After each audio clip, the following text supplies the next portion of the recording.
Ako lang mag-isa kasi walang OT si Dayan, tapos ako may OT. So, uwian na namin. Si Dayan ngayon nasa Prague. At kumikita din. So, meron na akong 20 hours ngayong buwan. Buti nga, buti meron akong OT. Kasi minsan, madalas wala talaga kaming OT. Pero okay, may 20 hours na ako. So, wala masyadong tao. Sabado ngayon.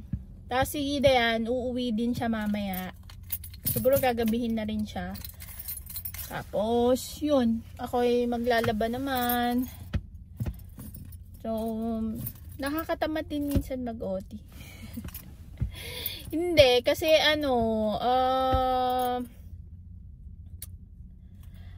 nasanay na siguro madalas kasing walang OT. Pero syempre kailangan din namin ng OT, di ba? Kaya mas madalas din, or nasanay na kaming nasa Prague kami, yung magtitinda, ganyan. So, parang yun na yung nakakasanayan. Pero okay din naman mag-OT.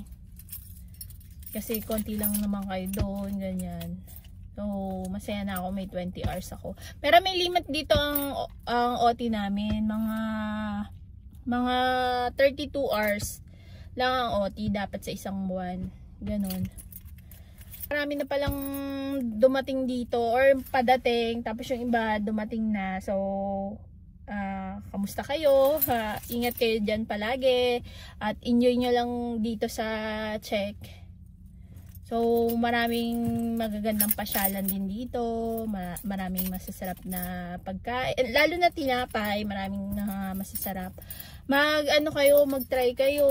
Kaya mag-try ng mga pagkain nila or mga tinapay nila. Kasi masasarap din naman yung mga pagkain nila. So, yung kung may makapansin sa amin o makakilala o makakita sa amin. So, minsan kasi hindi kami din nangiti, pero swerte kung nakakangiti kami. Minsan hindi ako alang akong ngumiti. Kasi minsan nakaranas na kasi kami maraming beses na yung hindi ka napapansin kahit alam mo namang Pilipino. Kaya parang minsan alang kaming ngumiti pagka alam namin Pilipino. Kasi mamaya hindi kami ngitian. Pero pag kinausap nyo naman po kami, kakausapin namin kayo. So, yun lang. Malungkot din pagka mag-isa eh. Pero okay din naman. Okay din naman si Dayan. Hindi maganda panahon ngayon, na ulan-ulan. Kaya medyo malamig-lamig ng konti, ganyan. Kaya medyo malungkot pagka ganito. Masarap lang siguro magkulong sa bahay. Siguro masarap may sabaw ngayon. Yung ganun. Pero maglalaba muna ako. Hindi ko nga alam kung ano yung lulutuin ko eh. So guys, tara! Uwi na tayo.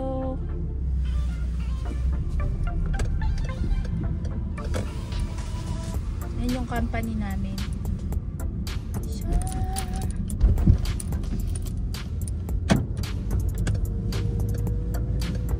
So, walang masyadong sasakyan. Pag Sabado at Linggo, wala talagang sasakyan masyado.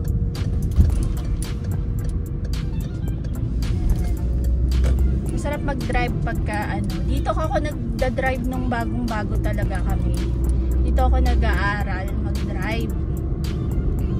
Kasi walang masyadong sasakyan.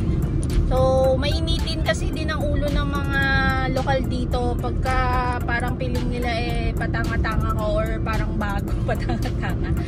So, pinipit-pitan nila, hindi sila marunong umunawa. Tapos, galit pa sila.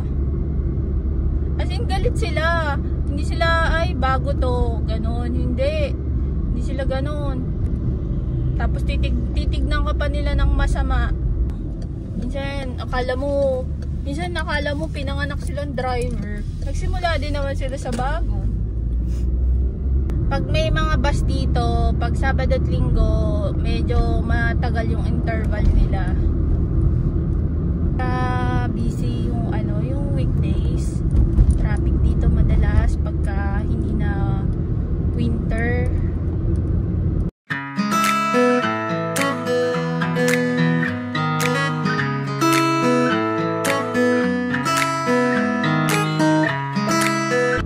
Hindi naman nakakatakot mag-drive talaga.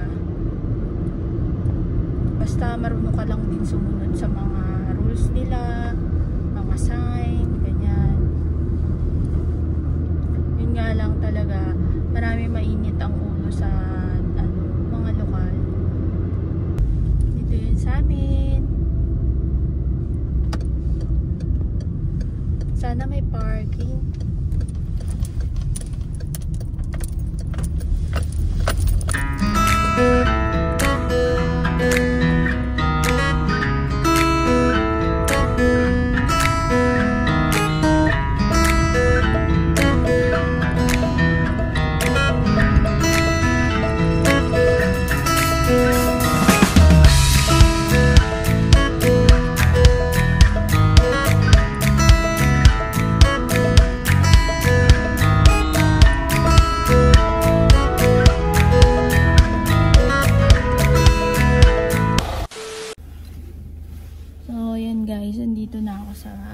Sa amin.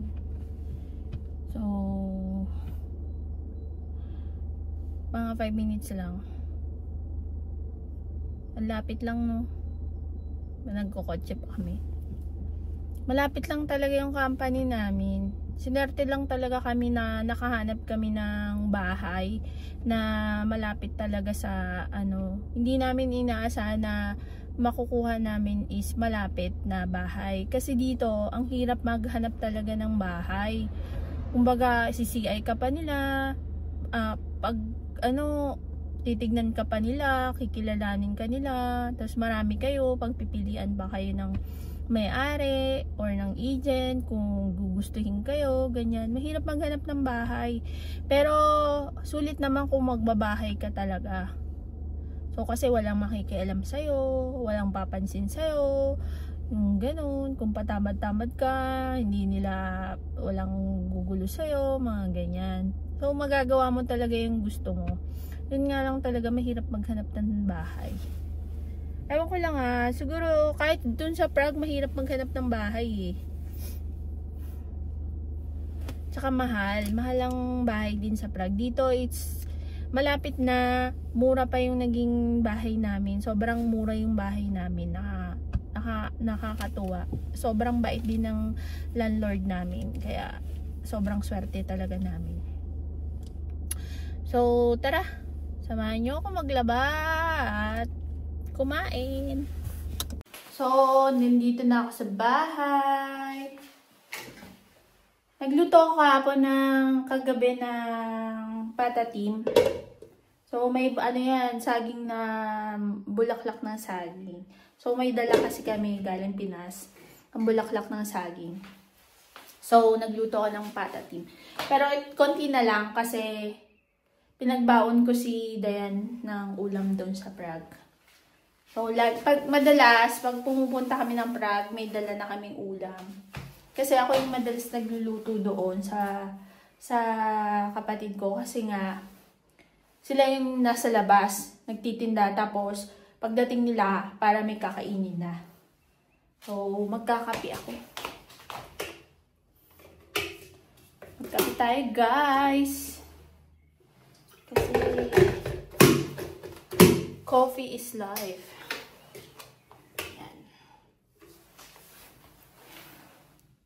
Hindi pa ako nagbibihes, pero kakain na ako. Ayan guys, kakain na talaga ako. Kasi, pagka humiga ako dun sa higaan namin, tatama rin talaga ako. Kaya kailangan kain na ako, tapos pagkatas kumain at maglalaba na talaga ako. So, salamat po sa panunood. Sana patuloy nyo po kami suportahan. Lagi po kayo mag-iingat. Bye!